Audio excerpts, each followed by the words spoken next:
फंसा तुमन बस इतने में अभी ई तो टेलर फिल्म बाकी है, फिल्म तो अभी बाकी है। ना सिंगार ना पतार लागो तारू जान मार मैडम ताहर गजरा कटोर देती होइनी बीमार मैं हरे करियवा ना पतार लागो तारू जान मार मैडम ताहर गजरा कटोर देती होइनी बीमार मैडम तो बोला कैसे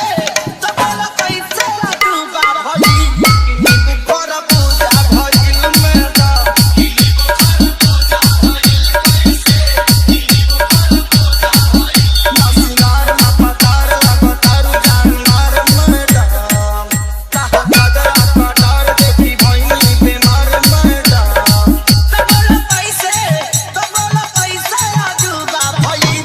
हरे करियवा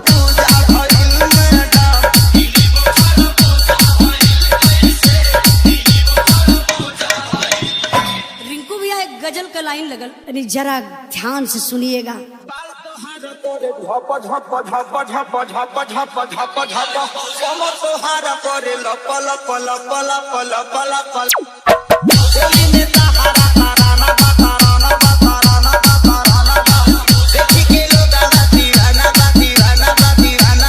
हरे करियवा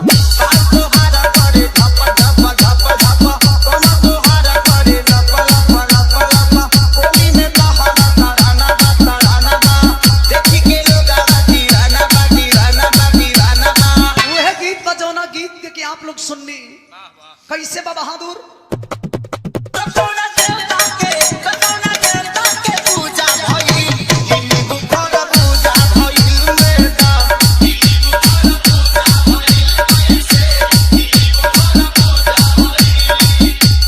यही के बदल के गा दिल भैया बास चला मास्टर तो डोला तारे तेजी से सिर हमर बोला तारे हरा नूरानी बा चढ़ल सोनावा के पानी बा चले लुराह में तो डोला तारे तेजी से दिल हमर बोला उपेंद्र म्यूजिक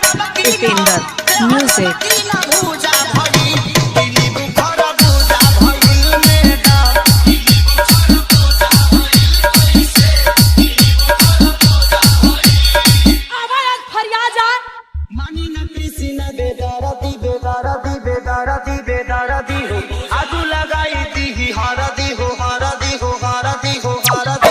पागल बना बनू जवानी में ले जाई तो होके पलानी में हनी न किसी न बेदारती हो आगू लगाई दी हारदी हो पागल बना बनू जवानी में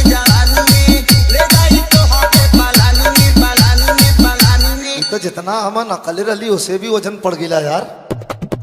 तो बोला कैसे डूबा भई बुखरा पूजा भइल मैडम ना सिंगार ना पतार लागो तारू जान मार मैडम ताहर गजरा कटार देखी भइनी बीमार मैडम